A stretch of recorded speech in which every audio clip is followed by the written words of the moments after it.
O mistério mais profundo da Bíblia, existe uma passagem nas Escrituras que tem intrigado teólogos, estudiosos e leitores da Bíblia por milhares de anos. Uma história tão estranha, tão perturbadora e tão enigmática que muitos preferem ignorá-la ou interpretá-la de forma alegórica. Estamos falando dos Nefilins, os gigantes que uma vez caminharam sobre a terra, frutos de uma união proibida entre o celestial e o terreno. Esta não é uma história de fantasia. Está registrada nas páginas sagradas de Gênesis, mencionada por Moisés, referenciada pelos profetas e citada até mesmo no Novo Testamento. É uma narrativa que conecta a corrupção pré-diluviana, a necessidade do grande dilúvio e até mesmo a conquista de Canaã por Israel. É uma história sobre rebelião cósmica, híbridos sobrenaturais e a determinação divina de preservar a humanidade autêntica. Prepare-se para uma jornada ao mundo antediluviano, um tempo em que gigantes caminhavam, entre os homens anjos abandonavam seus postos celestiais. E Deus enfrentou a decisão mais difícil desde a criação: destruir quase toda a vida na Terra para salvar a própria humanidade. Juan, o mundo antes do dilúvio, um tempo perdido, para entender a história dos Nefilins. Precisamos primeiro compreender como era o mundo antes do dilúvio. Este era um planeta radicalmente diferente do nosso. Gênesis nos conta que após Adão e Eva serem expulsos do Éden, eles começaram a ter filhos. O primeiro casal gerou Caim e Abel, e após o assassinato de Abel, nasceu Sete. Essas duas linhagens menos a de Caim e a de Sete representavam dois caminhos completamente diferentes para a humanidade. Os descendentes de Sete são descritos como aqueles que invocavam o nome do Senhor. Eles mantinham uma relação com Deus, praticavam adoração e tentavam viver segundo os princípios divinos. Eram conhecidos como os filhos de Deus, no sentido de serem devotos do Criador. Já os descendentes de Caim seguiram um caminho diferente. Gênesis 4 nos conta que Caim construiu a primeira cidade e a nomeou Enoque, em homenagem a seu filho. Sua linhagem desenvolveu tecnologias impressionantes. Jubal foi o pai de todos os que tocam harpa e flauta. Tubal-Cai foi o primeiro ferreiro, forjando instrumentos de bronze e ferro. Mas junto com essas inovações veio também violência crescente, orgulho e rebeldia contra Deus. O mundo antediluviano era um lugar de extremos. As pessoas viviam centenas de anos. Adão viveu 930 anos. Matusalém alcançou impressionantes 969 anos. Imagine o acúmulo de conhecimento, experiência e poder que alguém poderia ter vivendo quase um milênio. Esta longevidade permitia que civilizações se desenvolvessem de formas que mal podemos imaginar. Alguns estudiosos sugerem que o clima era diferente. Gênesis menciona que antes do dilúvio não havia chuva, mas uma névoa subia da terra e regava todo o solo. Possivelmente havia uma camada de vapor de água na atmosfera que criava um efeito estufa global, proporcionando clima tropical uniforme em todo o planeta e protegendo dos raios cósmicos nocivos, o ponto que poderia explicar a longevidade extrema das pessoas daquela época. A população crescia rapidamente, gerações se multiplicavam, cidades eram construídas, conhecimento se acumulava, mas junto com esse progresso, algo sinistro estava se desenvolvendo. A maldade humana não era apenas ocasional, estava se tornando sistemática, cultural, universal. E então aconteceu algo que mudaria o curso da história para sempre. Gênesis capítulo 6 abre com uma das passagens mais enigmáticas e controversas de toda a Bíblia. Versículos 1 e 2 declaram: quando os homens começaram a se multiplicar sobre a terra, e lhes nasceram filhas. Os filhos de Deus viram que as filhas dos homens eram formosas e escolheram para si mulheres dentre todas as que lhes agradaram. A primeira questão crucial é Quem, Eremeses, filhos de Deus? No hebraico original a expressão é Bena Elohim, literalmente, filhos de Deus, ou filhos dos deuses. Esta é uma expressão técnica usada em apenas alguns lugares específicos no Antigo Testamento. Em Jó capítulo 1, versículo 6, lemos: num dia em que os filhos de Deus vieram apresentar-se ao Senhor, veio também Satanás entre eles. Aqui claramente se refere a seres angelicais apresentando-se perante o trono divino. A interpretação mais antiga e tradicional, aceita pelos judeus dos tempos antigos e pelos primeiros cristãos dos primeiros séculos, é que esses filhos de Deus eram anjos, seres celestiais que abandonaram sua posição designada por Deus e desceram à terra com propósitos pecaminosos. O livro de Enoque, embora não seja parte do cânon bíblico protestante, é um texto extremamente importante historicamente. Foi amplamente lido nos tempos de Jesus, de fato é citado diretamente no livro de Judas no Novo Testamento. Enoque fornece detalhes extraordinários sobre essa rebelião angelical. Segundo Enoque, 200 anjos liderados por um anjo chamado Semiasa conspiraram juntos. Eles se reuniram no Monte Hermon, menos uma montanha real no norte de Israel, na fronteira com o Líbano, e ali fizeram um pacto solene. Juraram entre si que todos participariam dessa transgressão, de modo que nenhum deles levaria sozinho a culpa. Foi uma rebelião organizada, premeditada, deliberada. Os nomes dos líderes são registrados. Semiasa, o líder principal. Azazel, que mais tarde ensinaria aos humanos a fabricação de armas. Armaros, que ensinou encantamentos. Baraquiel, que ensinou astrologia. Cocabiel, que ensinou sinais. Tamiel, que ensinou astronomia. E muitos outros. Cada um tinha um papel específico na corrupção que estava prestes a ser liberada sobre a humanidade. Por que eles fizeram isso? O texto diz que viram que as filhas dos homens eram formosas. Havia algo na beleza feminina humana que despertou desejo nestes seres celestiais. Mas isso não era apenas luxúria física, menos era rebelião ontológica. Eles estavam cruzando uma fronteira que Deus havia estabelecido como absoluta e inviolável. Anjos foram criados como espíritos ministradores. Hebreus 1:14 os descreve como espíritos ministradores enviados para servir aqueles que herdarão a salvação. Eles tinham uma posição, uma função, um lugar designado na ordem criada, mas esses anjos quiseram mais. Quiseram experiência física, quiseram reprodução, quiseram aquilo que pertencia exclusivamente à humanidade. 2 Pedro 2:4 declara: Deus não poupou os anjos que pecaram, mas os lançou no inferno, prendendo-os em abismos tenebrosos, a fim de serem reservados para o juízo. Judas versículo 6 adiciona: e aos anjos que não conservaram suas posições de autoridade, mas abandonaram sua própria morada, ele os tem guardado em trevas, presos com correntes eternas para o juízo do grande dia. Esses anjos assumiram forma física, menos como isso foi possível, é um mistério, mas a Bíblia registra outros casos de anjos aparecendo em forma humana. Os anjos que visitaram Abraão e comeram com ele, os anjos que resgataram Ló de Sodoma, o anjo que lutou com Jacó, aparentemente. Anjos têm capacidade de manifestação física. Mas esses anjos rebeldes não apenas apareceram temporariamente, eles coabitaram com mulheres humanas, formaram relacionamentos, e o impensável aconteceu, geraram descendentes. O celestial mistura o sei com o terreno, o espiritual fandu, sei com o físico. E dessa união antinatural, nasceram os nefilins. Naqueles dias havia nefilins na terra, e também posteriormente, quando os filhos de Deus possuíram as filhas dos homens, e elas lhes deram filhos. Esses foram os heróis do passado, homens famosos. A palavra nefilim em hebraico é fascinante. Vem da raiz nafal, que significa cair. Existem duas interpretações principais. Podem ser os caídos, referindo-se à sua origem de anjos caídos, ou aqueles que fazem cair, referindo-se ao terror que causavam, fazendo outros caírem diante deles. Provavelmente ambos os significados são intencionais. Esses não eram humanos normais. Eram híbridos, meio angelicais, meio humanos, e eram gigantes de proporções aterrorizantes. Quando os 12 espias israelitas exploraram a terra de Canaã, séculos depois, eles viram descendentes desses gigantes e relataram: comparados com eles, parecíamos gafanotos, e assim também éramos aos seus olhos. Números 13 e 33. O livro de Enoque descreve que esses gigantes eram tão grandes que consumiam toda a produção agrícola dos humanos. Comiam, e nunca estavam satisfeitos. Devoravam todo o gado, todas as aves, todos os peixes. E quando isso acabou, segundo o texto de Enoque, eles começaram a devorar uns aos outros, e até mesmo aos próprios humanos. Mas a corrupção que trouxeram ia muito além da violência física. Enoque descreve que os anjos caídos ensinaram à humanidade conhecimentos proibidos, segredos celestiais que não deveriam ser revelados. Azazel ensinou aos homens a fabricar espadas, facas, escudos e couraças, menos a tecnologia da guerra. Ensinou as mulheres a usar pulseiras, ornamentos, antimônio para os olhos e técnicas de embelezamento para a sedução. Semiasa ensinou encantamentos e corte de raízes.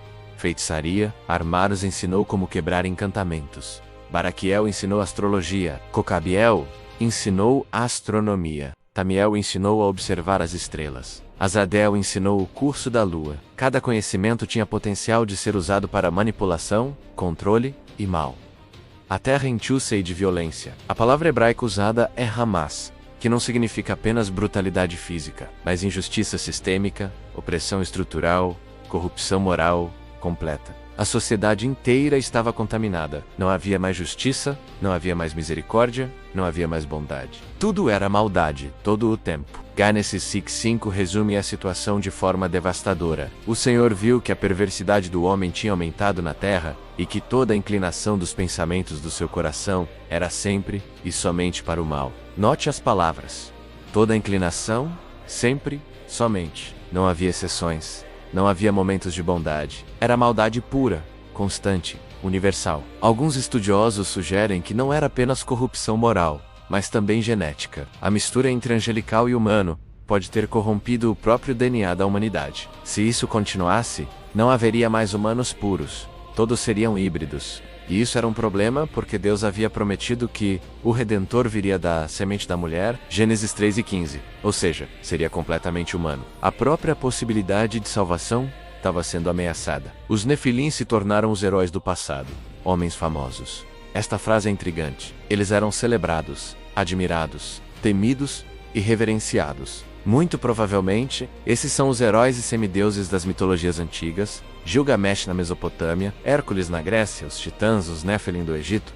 Praticamente toda a cultura antiga tem histórias de gigantes e semideuses. A narrativa bíblica pode ser a memória histórica real por trás desses mitos. Agora, chegamos a um dos versículos mais emocionalmente carregados de toda a Bíblia. Gênesis 6:7 declara: Então, o Senhor arrependeu-se de ter feito o homem sobre a terra. E Aiso, Korshel, o coração, disse o Senhor: Farei desaparecer da face da terra o homem que criei, dos homens aos grandes animais e aos animais pequenos, que se movem rente ao chão, e às aves do céu. Arrependo-me de havê-los feito. Esta passagem tem incomodado teólogos por séculos. Como Deus pode se arrepender? Ele não é onisciente? Ele não sabia que isso aconteceria? A palavra hebraica kenasham, que significa sentir pesar profundo, lamentar intensamente, ter o coração partido. Não é que Deus cometeu um erro, é que seu coração estava quebrado pelo que sua criação havia se tornado. Imagine, Deus havia criado os humanos à sua própria imagem, havia soprado neles o fôlego de vida, havia andado com eles no jardim, havia planejado um futuro glorioso para eles. E agora, corrupção total, violência sem fim, maldade contínua, híbridos abomináveis dominando a terra. A criação que ele chamou de muito boa estava irreconhecivelmente deformada. A dor de Deus era real.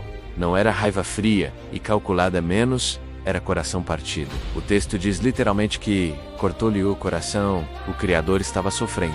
Mas havia uma luz na escuridão. Gênesis 6:8-9 nos diz: Noé, porém, encontrou graça aos olhos do Senhor. Noé era homem justo, íntegro entre o povo da sua época. Ele andava com Deus.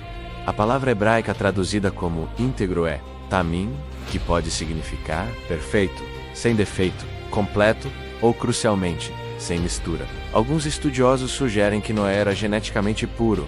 Sua linhagem não havia sido contaminada pela hibridização com os Nefilins. Ele era completamente humano em um mundo de híbridos. Deus tomou a decisão mais drástica desde a criação: destruir toda a vida terrestre e recomeçar com Noé e sua família. O dilúvio não seria apenas julgamento sobre pecado moral, seria limpeza física de contaminação genética. Era necessário eliminar completamente os Nefilins e toda a sua descendência híbrida.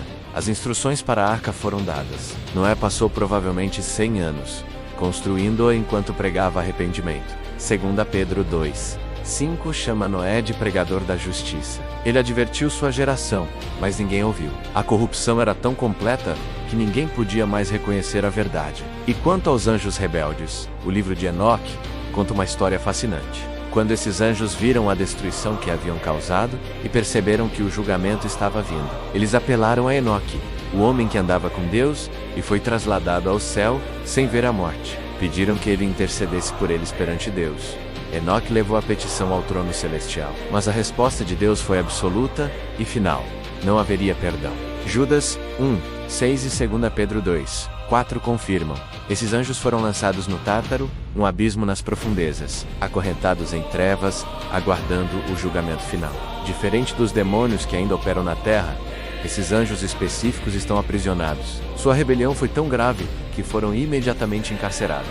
O dilúvio veio, 40 dias e 40 noites de chuva. As fontes do grande abismo se romperam, as comportas do céu se abriram. A terra inteira foi coberta. Todo ser vivo que respirava ar pereceu. incluindo todos os nefilins, todos os híbridos, toda a civilização corrompida. Apenas Noé, sua esposa, seus 3 filhos e suas esposas sobreviveram na arca, junto com representantes de cada tipo de animal. O mundo foi lavado, a ardósia foi limpa. A humanidade teve uma segunda chance? Ou teve? Agora enfrentamos um dos maiores enigmas bíblicos. Se todos os nefilins foram destruídos no dilúvio, como explicar Números 13 e 33? Este versículo ocorre cerca de 900 anos após o dilúvio, quando Moisés enviou 12 espias para explorar a terra de Canaã. Eles voltaram aterrorizados, relatando: vimos também ali os nefilins, isto é, os descendentes de Enaque, que vieram dos nefilins. Éramos aos nossos olhos como gafanhotos, e assim também éramos aos seus olhos. Espere menos nefilins após o dilúvio? Como isso é possível? Existem várias teorias. Teoria 1. A genética corrompida passou através de uma das esposas dos filhos de Noé. A Bíblia não dá os nomes dessas mulheres, nem sua genealogia. Se uma delas carregasse genes dos nefilins, isso explicaria o reaparecimento de gigantes. Essa teoria encontra apoio possível em Gênesis 9, onde Canaã, neto de Noé, é misteriosamente amaldiçoado. Talvez a linhagem de Canaã carregasse essa contaminação genética. Teoria 2. Houve uma segunda incursão de anjos caídos após o dilúvio, embora em escala muito menor. O texto de Gênesis 6:4 diz que havia nefilins naqueles dias, e também posteriormente, o que poderia sugerir que o fenômeno ocorreu mais de uma vez. Teoria 3. A palavra nefilins em números pode estar sendo usada genericamente para significar gigantes, não necessariamente os mesmos híbridos angelicais originais. Os espias podem ter usado o termo para descrever pessoas extraordinariamente grandes, criando conexão com as lendas antigas. Independente de como aconteceu, o fato é indiscutível. Havia gigantes em Canaã, e não eram apenas altos, eram aterrorizantes. A Bíblia menciona várias raças de gigantes. Os Enaquins eram descendentes de um gigante, chamado Enaque. Eram tão temíveis que 10 dos 12 espias quiseram desistir de entrar em Canaã. Apenas Josué e Caleb tiveram fé de que Deus os ajudaria a vencer. Os Refaíns eram outra raça de gigantes espalhada por várias regiões. O nome pode significar os mortos ou os espíritos, sugerindo conexão com o sobrenatural. Os Emins habitavam a região de Moabe. Deuteronômio 2, 10-11, diz que era um povo grande, numeroso e alto como os Enaquins. Tal como os Enaquins, também eles eram considerados Refaíns. Os Anzumins viviam em Amon. Deuteronômio 2, 20-21, os descreve como um povo grande, numeroso e alto como os Enaquins. Mas não era apenas questão de altura. Og, rei de Bazã, é um exemplo específico e assustador. Deuteronômio 3:11 registra: Og, rei de Bazã, foi o último dos Refaíns. Sua cama era de ferro e media mais de 4 metros de comprimento por quase 2 de largura. Ela está em Rabá dos Amonitas. Imagine um ser humano que precisa de uma cama de 4 metros de comprimento e 2 metros de largura. Golias de Gate é provavelmente o gigante mais famoso. 1 Samuel 17 nos diz que media 6 côvados e 1 palmo menos aproximadamente 2,9 metros de altura. Sua armadura de bronze pesava 57 quilos. A ponta de ferro de sua lança pesava 7 quilos. Ele tinha 4 irmãos, todos gigantes também. Um desses irmãos é descrito em 2 Samuel 21:20 como tendo 6 dedos em cada mão e 6 dedos em cada pé. Ao todo 24 dedos. Isso sugere possíveis anomalias genéticas polidactília, uma condição que pode ser herdada. Havia também gigantes em Gate mencionados em 1 Crônicas 20. Um deles zombou de Israel e foi morto por Jonatas, sobrinho de Davi. O texto conclui: esses foram descendentes de Rafa, em Gate, e caíram pelas mãos de Davi e de seus soldados. Agora, entendemos por que Deus ordenou o que parece tão brutal no Antigo Testamento, menos a completa destruição de certas nações cananitas. Não era genocídio étnico arbitrário, era a eliminação cirúrgica de linhagens geneticamente corrompidas, que ameaçavam contaminar novamente toda a humanidade. O termo hebraico é harim, dedicação completa à destruição. Deuteronômio 20:16-17, ordena: contudo, nas cidades das nações que o Senhor, o seu Deus, lhes dá por herança, não deixem vivo nenhum ser que respire. Destruam-nas totalmente, conforme o Senhor, o seu Deus, lhes ordenou. Soa severo até compreendermos o contexto. Estava em jogo a preservação da própria humanidade pura. Cada batalha contra os gigantes de Canaã não era apenas conquista territorial, era guerra espiritual. Era Deus limpando a terra prometida para que pudesse ser habitada por um povo puro, do qual eventualmente nasceria o Messias completamente humano, capaz de redimir a humanidade. Quando Davi enfrentou Golias, não era apenas um pastor corajoso contra um guerreiro, era um humano puro enfrentando um descendente dos Nefilins. Era a semente da mulher, esmagando a cabeça da serpente. Como profetizado em Gênesis 3:15, era a continuação da guerra cósmica, que começou antes do dilúvio. A história dos Nefilins não é apenas narrativa antiga curiosa, ela carrega implicações teológicas profundas, que ressoam até hoje. Primeiro, demonstra que a rebelião não está confinada à humanidade. Até seres angelicais, criados bons e perfeitos, podem escolher se rebelar contra Deus. E quando o fazem, as consequências são permanentes e terríveis. Não houve segunda chance para os anjos caídos. Não houve redenção disponível. Foram imediatamente aprisionados, aguardando apenas o julgamento final. Segundo, estabelece que Deus definiu fronteiras na criação que são sagradas e invioláveis. Há ordem, há estrutura, há limites estabelecidos. Anjos devem permanecer anjos. Humanos devem permanecer humanos. Quando essas fronteiras são cruzadas, o resultado é caos, corrupção e destruição. Terceiro, explica por que a conquista de Canaã foi necessária. Não foi imperialismo religioso, não foi roubo de terras, foi limpeza espiritual e genética. As nações cananitas estavam contaminadas por linhagens dos Nefilins. Se Israel se misturasse com elas, a linhagem messiânica seria corrompida. O plano de salvação seria impossibilitado. Quarto, pode ter dimensão profética. Jesus disse em Mateus 2:4-37, como foi nos dias de Noé, assim também será na vinda do Filho do Homem.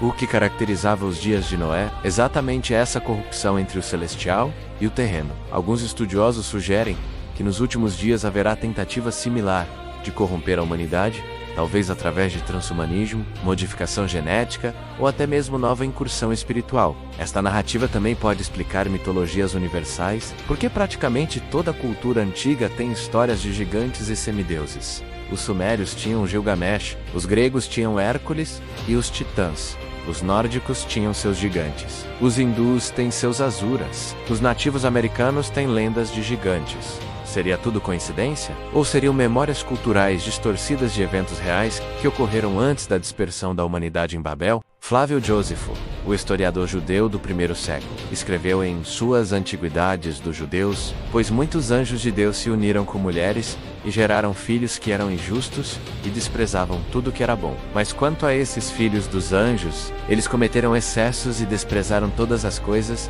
e tinham confiança em sua própria força, pois o poder que tinham os tornava arrogantes. Jósefo também afirmou que em sua própria época, no primeiro século depois de Cristo, ainda havia relatos de ossos gigantes sendo descobertos. Ele escreveu, pois há até hoje muitos relatos sobre seus corpos de tamanho extraordinário, mas permanecem questões profundas sem respostas definitivas.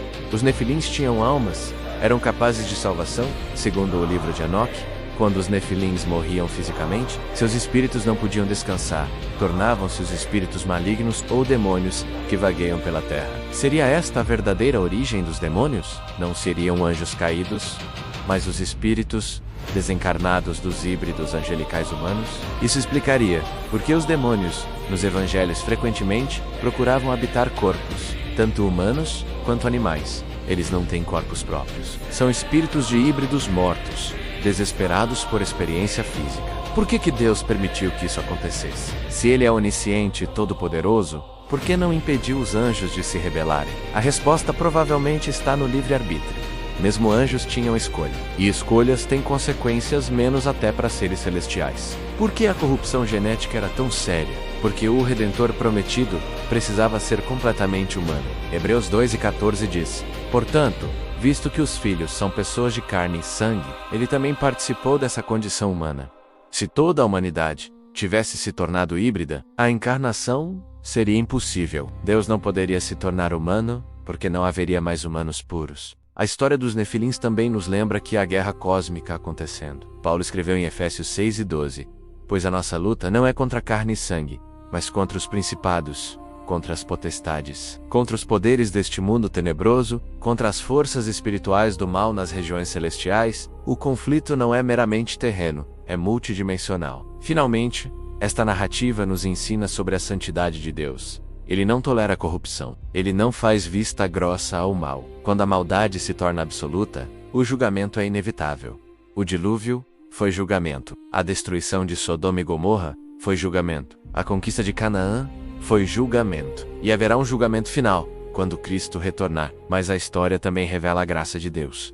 Ele poderia ter destruído toda a criação e começado do zero. Em vez disso, preservou Noé.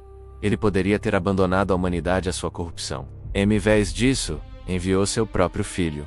A mesma mão que julga também salva. O mesmo Deus que não tolerou os Nefilins, amou o mundo de tal maneira que deu seu filho unigênito. A história dos Nefilins permanece como um dos mistérios mais profundos e perturbadores das Escrituras. É um vislumbre de um mundo perdido, de guerra cósmica, de rebelião angelical e de determinação divina de preservar a humanidade autêntica. Cada gigante derrotado por Israel era um passo necessário para garantir que a promessa messiânica pudesse se cumprir. Cada vitória contra os descendentes dos Nefilins era avanço na guerra espiritual que culminaria na cruz do Calvário, onde o Filho do Homem, completamente humano, completamente divino, derrotaria definitivamente as forças das trevas. Hoje não vemos mais gigantes físicos caminhando entre nós, mas a guerra espiritual continua. Os principados e potestades ainda operam, e a humanidade ainda enfrenta tentações de cruzar fronteiras que Deus estabeleceu, seja através de tecnologia, seja através de ocultismo, seja através de orgulho que nos faz querer ser mais que humanos. E assim chegamos ao fim dessa jornada pelos mistérios dos Nefilins,